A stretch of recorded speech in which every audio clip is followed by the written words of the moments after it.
हजुरले आज चाहिँ लामो अन्तराल पछाडि हामी एउटा फिजिक्सको न्युमेरिकल प्रब्लम सिक्न जाँदैछौँ। यो चाहिँ एकदमै इन्ट्रेस्टिङ प्रब्लम पनि लाग्छ मलाई। यसमा चाहिँ हामीले कन्जर्भेसन अफ मोमेन्टम प्रिन्सिपल र कन्जर्भेसन अफ इनर्जी प्रिन्सिपल प्रयोग गर्छौँ, युज गर्छौँ। अनि यो चाहिँ कुनै पनि हामीले चाहिँ यहाँ चाहिँ इक्जाम्पलको रूपमा चाहिँ बुलेटको चाहिँ स्पिड कति थियो भनेर मेजरमेन्टको लागि प्रयोग गरिएको छ भने गरिएको छ भने हामी कुनै पनि यस्ता बुलेट टाइपका मटेरियल्सहरूको अथवा अब्जेक्ट्सहरूको भेलोसिटी चाहिँ हामी मेजर गर्न सक्छौँ। अनि अलिकति यहाँ स्क्रिनमा देखाइएको छ, यो चाहिँ न्युमेरिकल प्रब्लम हो जुन चाहिँ हामी आफ्नो डेली लाइफमा प्रयोग गरेर कुनै पनि आफ्नो वर्कहरू चाहिँ निकाल्न सक्छौँ। आफ्नो के चाहेको हो त्यो चिज चाहिँ हामीले निकाल्न सक्छौँ। अब म यो प्रब्लम चाहिँ यस्तो रहेको छ। द ब्यालिस्टिक पेन्डुलम छ है, एउटा द ब्यालिस्टिक पेन्डुलम त्यो an apparatus used to measure the speed of a fast moving projectile such as a bullet। भनेको ब्यालिस्टिक पेन्डुलम हो रे त्यो चाहिँ apparatus हो जुन चाहिँ ले चाहिँ एकदमै फास्ट मुभिङ अब्जेक्ट जस्तै बुलेटहरू अथवा गोलीहरूको चाहिँ स्पिड कति हो भनेर मेजरमेन्ट गर्न सकिन्छ भने यहाँसम्म चाहिँ त्यसको चाहिँ हामीलाई इन्फर्मेसन दियो ब्यालिस्टिक पेन्डुलम भनेको के हो, अथवा यो एक्सपेरिमेन्ट गरेर अथवा यो न्युमेरिकल प्रब्लम गरेर हामीले के मेजर गर्न सक्छौँ भन्ने कुरा चाहिँ यहाँनिर सर्ट इन्फर्मेसन दिएको छ ब्याकग्राउन्ड। अनि अब न्युमेरिकल प्रब्लम चाहिँ यहाँबाट सुरु हुन्छ। Projectile of mass m1 is fired into a large block of wood of mass m2 suspended from some light wires है। अब यसलाई हामीले पिक्चरमा हामीले रिप्रेजेन्टेसन गर्न थाल्यो भने हाम्रो चाहिँ यो एउटा एन्करेज हो अथवा एउटा अब्जेक्ट हो अथवा हार्ड अब्जेक्ट हो अथवा सिलिङ हो जहाँबाट चाहिँ हामीले लाइट वायर सस्पेन्ड गराएको छौँ। एउटा सानो एउटा वायर जसको चाहिँ मास नेग्लिजिबल छ, त्यो कन्सिडर गर्न सक्छौँ होइन, लाइट वायर सस्पेन्ड गरायौँ। अनि यसमा चाहिँ हामीले के गराउँ त भन्दाखेरि ब्लक राख्यौँ है, ब्लक राख्यौँ। अ, त्यो प्रब्लमलाई दिएको प्रब्लमलाई मैले पिक्चरमा लेख्दाखेरि मोडलमा रिप्रेजेन्ट गर्दाखेरि यसरी रिप्रेजेन्ट गर्न सकेँ मैले। अनि यो ब्लकको मास चाहिँ कति छ त भन्दाखेरि m2 छ, यो ब्लक हो। अनि यसमा चाहिँ के गरेँ त भन्दाखेरि मैले बुलेट हाने होइन, बुलेट चाहिँ यहाँबाट आउँदैछ, यो बुलेट हो। उसको मास चाहिँ कति छ त भनेर भन्दाखेरि m1 छ क्वेसन्स अनुसार होइन। यति चाहिँ मैले बनाएँ। यो फर्स्ट सेकेन्ड सेन्टेन्स फर्स्टमा यो रिप्रेजेन्टेसन भयो, सिम्पल ब्याकग्राउन्ड भयो, हामी यो एपटस युज गरेर के गर्न सक्छौँ भन्ने एउटा सानो इन्फर्मेसन भयो भने नि सेकेन्ड सेन्टेन्समा चाहिँ के भनिएको छ त भने भन्दाखेरि चाहिँ प्रोजेक्टाइलको मास m1 छ, मैले रङ रिप्रेजेन्टेसन गरेछु। यो प्रोजेक्टाइलको मास m1 छ, यस ट्रु, ओके राइट नै रिप्रेजेन्टेसन रहेछ। मास m1 छ भन्यो भने ब्लकको मास चाहिँ कति छ m2 छ, जुन चाहिँ लाइट वायरबाट चाहिँ माथि सिलिङ अथवा कुनै हार्ड अब्जेक्टबाट चाहिँ के गरिरहेको छ सस्पेन्ड गराइरहेको छ है, यो चाहिँ बुलेट हो। यो चाहिँ सेकेन्ड सेन्टेन्सबाट चाहिँ मैले यो मोडल बनाउन सकेँ।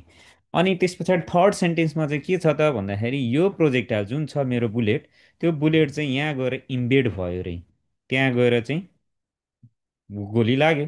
अब त्यहाँ जाँदाखेरि त सर्टेन यो मोसन्समा त जानु पर्यो, यो सर्टेन भेलोसिटीमा त जानु पर्यो है। एन्ड द इन्टायर सिस्टम्स यो सर्टेन भेलोसिटी हुन्छ। अनि त्यो भेलोसिटी नै हामीले खास मेजरमेन्ट गर्नुपर्ने, यो भी भेलोसिटी नै हामीले के गर्नुपर्ने हो, मेजर गर्नुपर्ने हो, यही भेलोसिटी। अब त्यसले गर्दाखेरि के भयो त यो सर्टेन भेलोसिटीको बुलेट चाहिँ गएर यहाँनिर गएर ठोकिँदाखेरि त्यहाँ गएर बस्दाखेरि यो स्टेसनरी ब्लकमा गएर बस्दाखेरि अब यस्तो रह्यो। अनि यसको कम्बाइन्ड मास चाहिँ के हुने भयो त भन्दाखेरि अब त बुलेटको मास पनि जोडिने भयो त्यसमा। अब m1 प्लस m2 हुने भयो टोटल मास चाहिँ, यो अब सिस्टमको बुलेट प्लस त्यो ब्लकको मास चाहिँ m1 प्लस m2 हुने भयो।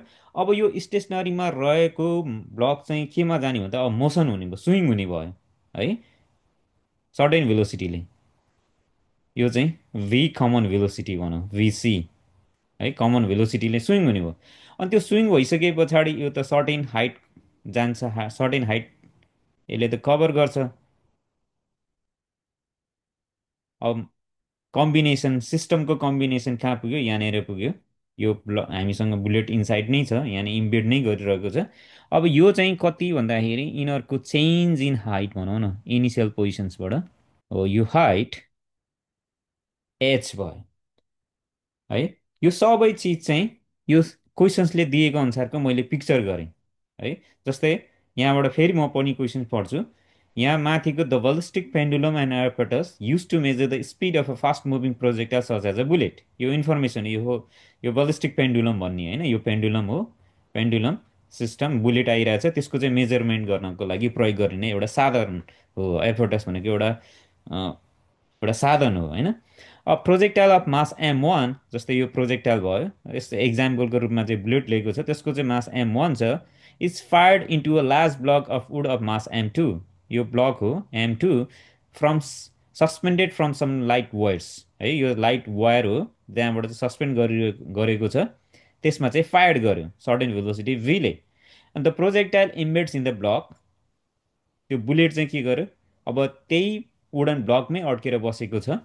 त्यस पछाडि अब यो स्विङ गर्छ, यो मोसनमा जान्छ, स्टेसनरी ब्लक अब मोसनमा जान्छ। त्यसरी जाँदाखेरि चाहिँ के हुने भन्दा एउटा यसको भेलोसिटी हुने भयो, त्यो कमन भेलोसिटी भिसी हुने भयो। अनि अब यो सिस्टमको टोटल मास चाहिँ के हुने भयो, M one plus M two हुने भयो, किनकि ब्लकको मास त छँदै थियो नै थियो, त्यसमा बुलेटको मास जोडेर चाहिँ अब M one plus M two हुने भयो। अब यसरी स्विङ भएर जाँदाखेरि चाहिँ यसको म्याक्सिमम् हाइट यसले ट्राभल गरेको चाहिँ भन्दा चाहिँ कति भन्दा एच रहेछ। अब त्यो म्याक्सिमम् हाइट ट्राभल गरेर एच गरिसके पछाडि यसको फाइनल भेलोसिटी हुन्छ भी फाइनल। त्यो चाहिँ के हुन्छ, यो सिस्टमको जिरो रहन्छ। यो पनि याद गर्नु पऱ्यो हामीले है। सर्टेन भेलोसिटीले स्विङ हुन्छ, त्यो चाहिँ कमन भेलोसिटी भिसी भयो भने अब म्याक्सिमम हाइट त्यो स्विङ गरेर म्याक्सिमम हाइट ट्राभल गरिसके पछाडि त्यो जुन एच हुन्छ, एच ट्राभल गरिसके त्यसमा चाहिँ फाइनल भेलोसिटी चाहिँ कति आउने भयो, जिरो आउने भयो। जिरो हुने भयो, रेस्टमा जान्छ है, त्यो स्टेसनरी पर मोमेन्टरली रेस्टमा जान्छ। अब हाम्रो अर्को क्वेसन्स भनेको चाहिँ के भन्दाखेरि how can we determine the speed of the projectile from a measurement of H. भनेको यो एचको मेजरमेन्ट गरेर चाहिँ, यो एचलाई नापेर चाहिँ यो बुलेटको अथवा प्रोजेक्टाइलको भेलोसिटी भी चाहिँ कसरी मेजर गर्न सक्छौँ, ताकि हामीलाई मास एम वान छ, ब्लकको मास एम टू छ, म्याक्सिमम हाइट चाहिँ एच ट्राभल गरेको छ। So these are the given informations है। के दिएको छ, एम वान दिएको छ एउटा, त्यस पछाडि अर्को के दिएको छ, मास ब्लक अफ मास दिएको छ एम टू दिएको छ, अनि कति हाइट चाहिँ ट्राभल गर्छ एच भन्ने दिएको छ। अब यो इन्फर्मेसन्सहरू दिइसके पछाडि चाहिँ हामीले चाहिँ के पत्ता लगाउनु पऱ्यो भने त यो कुन भेलोसिटीले चाहिँ मुभ गरेको थियो त यो बुलेट भन्ने चाहिँ पत्ता लगाउनु पऱ्यो। त्यो चाहिँ वाट भयो, हाम्रो टार्गेट भेरिएबल हो अथवा अननोन भेरिएबल भयो। अनि इन्ट्रेस्टिङ पार्ट चाहिँ के छ त भन्दाखेरि यहाँदेखिबाट बुलेटको फायरिङदेखि लिएर इम्बेड हुने समय बेलासम्म चाहिँ मोमेन्टम प्रिन्सिपल हामीले युज गर्नुपर्छ। अब यो ब्लक जुन इम्बेड भइसके पछाडि जुन यतापट्टिको सिस्टम छ, यतापट्टिको सिस्टम, त्यो चाहिँ भनेको चाहिँ conservation of energy principle use गऱ्यो भने हामीले इजिली चाहिँ सल्भ गर्न सक्छौँ। कन्जर्भेसन अफ मोमेन्टम प्रिन्सिपलले के भन्छ त भन्दाखेरि टोटल मोमेन्टम बिफोर अथवा total initial momentum is equals to total final momentum of the system. त्यो भन्छ है total conservation of linear momentum प्रिन्सिपलले। अब हामीसँग के थियो त, अब एकचोटि फेरि रिकल गरौँ। यहाँ म चित्र बनाउँछु। मसँग यो लाइट वायरले सस्पेन्ड गरेको एउटा ब्लक छ जसको मास एम टू हो। अनि मसँग चाहिँ के थियो भन्दा बुलेट थियो यो जसको मास एम वान छ। अनि कति भेलोसिटीले यो मुभ गरेको थियो, कति स्पिडले मुभ गरेको थियो भन्दा भीले मुभ गरेको थियो। यो चाहिँ हाम्रो फाइनल मेजरमेन्ट गर्नु नै यही थियो, यही पत्ता लगाउनु थियो होइन। त्यस पछाडि अनि यो इम्बेड हुन्छ यहाँनिर है। अब इम्बेड भइसके पछाडि यसको चाहिँ के हुन्छ त भन्दाखेरि स्पिड जान्छ, कमन स्पिड हुन्छ, त्यो चाहिँ भिसी हुन्छ।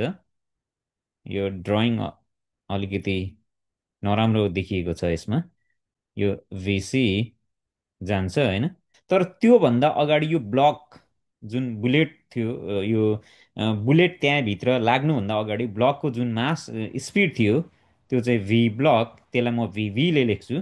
त्यो भनेको चाहिँ कति थियो भन्दाखेरि जिरो थियो। यहाँसम्म चाहिँ हाम्रो के लाग्ने थियो त भने भन्दाखेरि चाहिँ कन्जर्भेसन अफ मोमेन्टम प्रिन्सिपल लगाउनु पर्ने थियो। अब त्यसको लागि पहिले यहाँ गएर लेखौँ टोटल मोमेन्टम बिफोर अथवा total initial momentum before collision happened अथवा before bullet hits the block. कति छ त होइन, बुलेटले ब्लकलाई हिट गर्नुभन्दा अगाडि मोमेन्टम कति थियो त भन्दाखेरि momentum of the bullet b m one v यसको मोमेन्टम हो, plus mass of the block times the velocity of the block भिभी है। यो चाहिँ total momentum of the system before the collision भयो अथवा बिफोर चाहिँ बुलेटले हिट गर्नुभन्दा अगाडि भयो। अब त्यस पछाडि के हुन्छ त भन्दाखेरि यिनीहरूको मास त टोटल कम्बाइन हुन्छ, M one plus M two mass भयो। अनि कुन भेलोसिटीले यिनीहरू मुभ गर्छ त भन्दाखेरि भिसी भेलोसिटीले मुभ गर्छ यहाँनिर देखाएको अनुसार है। हामी चाहिँ त्यो एसम्सन हो, भिसीले चाहिँ कमन भेलोसिटीले मुभ गर्छ भनेर भनिरहेको छौँ होइन। अब क्वेसन्स अनुसार चाहिँ के पनि हो त भन्दाखेरि भिभी त जिरो हो। त्यसैले हाम्रो फाइनल चाहिँ के भयो त भन्दाखेरि भिसी भनेको चाहिँ के आयो त भन्दाखेरि M one V divided by M one plus M two भयो। यो हाम्रो इक्वेसन नम्बर वान हुन्छ है। कमन भेलोसिटी चाहिँ हामीले केमा निकाल्नु, सबै प्यारामिटर्समा निकाल्नु, given parameters M one M one M two. अनि यो भी जुन चाहिँ हामीले निकाल्नु पर्ने छ त्यो चाहिँ मेजरमेन्ट अफ एचबाट निकाल्छौँ हामीले अहिले हामी। अब त्यस पछाडि के गरौँ, सेकेन्ड स्टेपको प्रब्लममा जाउँ। त्यस पछाडि यो भेलोसिटी भिसीले मुभ गरिसके पछाडि यो सर्टेन हाइटमा माथि जान्छ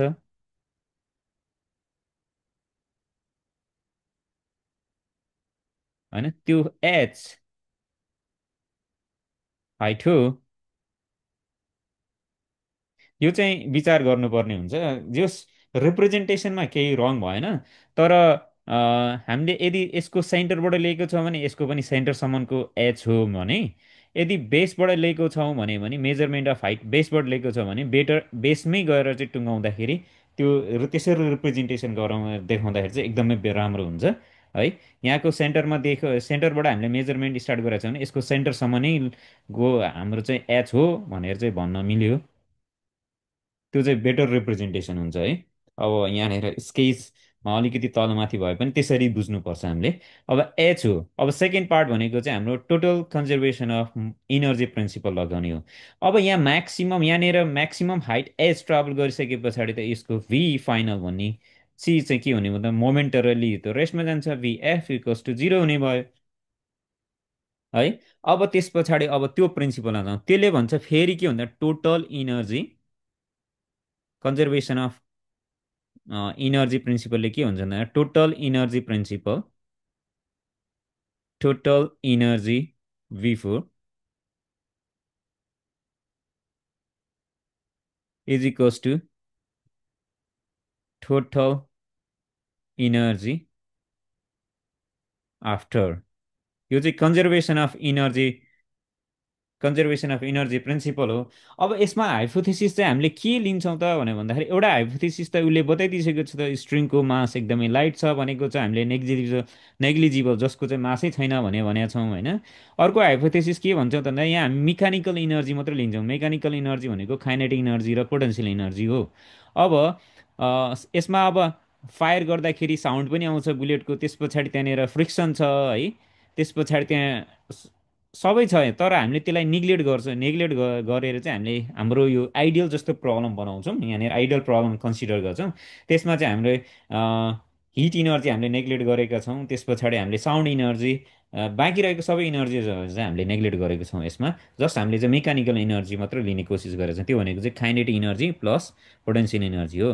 त्यो भनेको kinetic energy initial plus potential energy initial हो इज इक्वल्स टु। अब टोटल इनर्जी चाहिँ के भन्दा फेरि kinetic energy final plus potential energy final. यो चाहिँ हाम्रो के भयो, टोटल मेकानिकल इनर्जी भयो।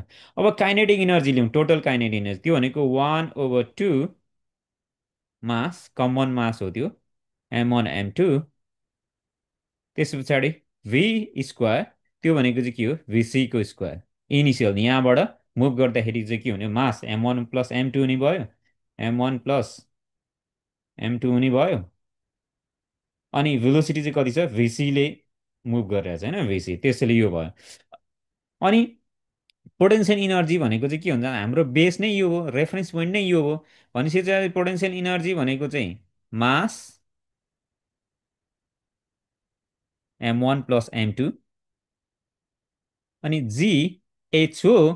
तर यसमा चाहिँ किनकि यहाँ एच भइसकेको कारणले गर्दा मैले यसलाई चाहिँ के गरेँ त भन्दाखेरि एचआई गर्छु डिफ्रेन्सिएट गर्नको लागि। तर हाम्रो मेजरमेन्ट नै यहीँबाट भएको कारणले गर्दाखेरि चाहिँ यो रेफरेन्स हाइट नै हाम्रो कति छ भन्दा 0बाट छ। भनेपछि यो चाहिँ के भयो, 0 भयो। यदि तल काहीँबाट बेस लिएको थियो, रेफरेन्स पोइन्ट लिएको थियो भने सर्टेन हाइटमा हुन्थ्यो, एचआई हुन्थ्यो। तर मैले चाहिँ सजिलोको लागि के गरेको छु भन्दा यही नै रेफरेन्स पोइन्ट बनाइदिएको छु होइन, यही बेसबाट, बेस भनेको यहाँबाट कति चाहिँ गएको छ त भन्दा एच हाइट गएको छ, त्यसैले यो रेफरेन्स पोइन्ट नै मेरो 0मा छ भनिसके पछाडि त के हुने भयो, यो 0 हुने भयो है। त्यसैले इनिसियल पोटेन्सियल इनर्जी मैले 0 माने। अनि फाइनल काइनेटिक इनर्जी भनेको सेम इक्वेसन्स हो, तर त्यसमा फाइनल भेलोसिटी चाहिँ मोमेन्टरीली के हुने भयो त, स्पिड के हुने भयो, 0 हुनेको कारणले गर्दाखेरि यो 0 भयो। अब मैले यहाँनिर डाइरेक्ट लेखेँ। अनि फाइनल पोटेन्सियल इनर्जी के हुन्छ त भन्दाखेरि त्यही नै हुन्छ, तर I do have now H2, height मसँग छ अब एच, त्यो चाहिँ के हो, एच हो। भनेको यो बेसबाट यो बेससम्म, ब्लकको लोवर बेसदेखि हाइट स्विङ गरेर माथि हाइटसम्म जाँदाखेरिको लोवर बेससम्मको मेजरमेन्ट चाहिँ एच हो। अब मसँग यो रिलेसनसिप भयो कि अब के गर्ने त भन्दाखेरि m1 + m2 दुइटैसँग छ, त्यसले मैले यसलाई के गरेँ, क्यान्सिल्स आउट गरेँ। अब मलाई यसलाई सिम्प्लिफाई गर्दाखेरि के हुने, यो v c square divided by 2 equals to g h हुने भयो, जिएच हुने भयो है। तर मसँग भिसीको भ्यालु त यहाँ पनि त छ, जुन मैले कन्जर्भेसन अफ मोमेन्टम प्रिन्सिपलबाट लिएर आएको छु। अब त्यो के गर्ने, मैले यहाँनिर सब्सटिट्युट गरेँ, सब्सटिट्युट गर्दाखेरि मलाई के आउँछ, भेलोसिटीको भ्यालु आउँछ है। त्यस्तो गऱ्यो भने मैले के गर्न सक्छु त भन्दाखेरि m1 v divided by m1 + m2, यो चाहिँ के हो, होल स्क्वायर हो, यो भिसीको भ्यालु हो। अनि इज इक्वल्स टु 2 जुन थियो, 2 चाहिँ म उता राइट ह्यान्ड साइडको इक्वेसनको राइट ह्यान्ड साइडमा गएर के गरिदिन्छु, मल्टिप्लाइड गरिदिन्छु है। अब मलाई के चाहियो, भीको मात्र भ्यालु चाहियो, किन मलाई भेलोसिटी मात्र मेजर गर्नु छ नि त, अरू त छैन। त्यसैले म त्यो इक्वेसनको लेफ्ट ह्यान्ड साइडमा राख्छु। त्यो भनेको चाहिँ के भन्दा भी स्क्वायर हुने भयो, अरू सबै म उता पठाउँछु, m1 + m2 divided by m1 है, यो चाहिँ m1 हो, यो होल स्क्वायर नै रहन्छ, अनि 2 टाइम्स जिएस। फाइनली मेरो के आयो, भेलोसिटीको स्क्वायर पनि आयो, जुन बुलेटको भेलोसिटी हो। अब मलाई त भेलोसिटी स्क्वायर मेजर गर्नु छैन, मलाई त के मात्र मेजर गर्नु छ त भन्दाखेरि मलाई भी मात्र लिएर आउनु छ। त्यसैले त्यो भी भनेको चाहिँ के हुने भयो भन्दाखेरि चाहिँ भी मैले म्याग्निट्युड मात्र लिँदैछु है, त्यसको लिँदाखेरि चाहिँ स्क्वायर रुट लिनु पर्यो। अनि स्क्वायर रुट लिँदाखेरि चाहिँ के हुने भयो भन्दाखेरि m1 + m2 divided by m1 है। यसको स्क्वायर रुट लिँदाखेरि, अब स्क्वायर रुट लिउँ यहाँनिर दुइटैकै, दुइटैको स्क्वायर रुट लिँदाखेरि के हुने हो, भी स्क्वायरको स्क्वायर रुट लिँदा भी हुने भयो, अनि यिनीहरूको स्क्वायर रुट लिँदाखेरि यो बाहिर आउने भयो, अनि टाइम्स 2gh। यो चाहिँ मेरो फाइनल एक्सप्रेसन भयो कुनै पनि फास्ट मुभिङ प्रोजेक्टाइलको स्पिड मेजर गर्ने है।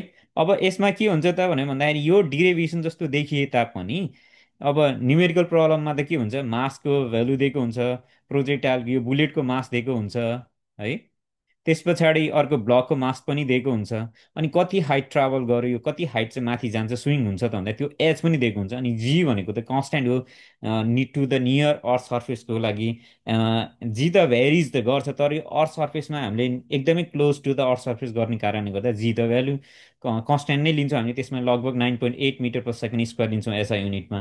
अनि यो सबै भ्यालुजहरू हामीले सब्सटिट्युट गरिसके पछाडि जुन हाम्रो फाइनल एक्सप्रेसन्स आउँछ, फाइनल नम्बर आउँछ, त्यो नम्बर नै हाम्रो के हो, त्यो प्रोजेक्टाइलको स्पिड हो। यदि हामी सबै एसआई युनिटमा लिएको छ भने यसको युनिट पनि के हुन्छ, मिटर/सेकेन्ड हुन्छ।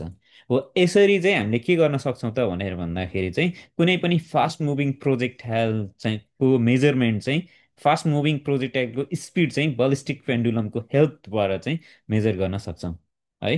आजलाई यति नै। अर्कोचोटि नयाँ भिडियोको साथ आफूलाई प्रेजेन्ट गर्ने बाचाका साथ बिदा हुन्छु। Thank you, take care, bye by.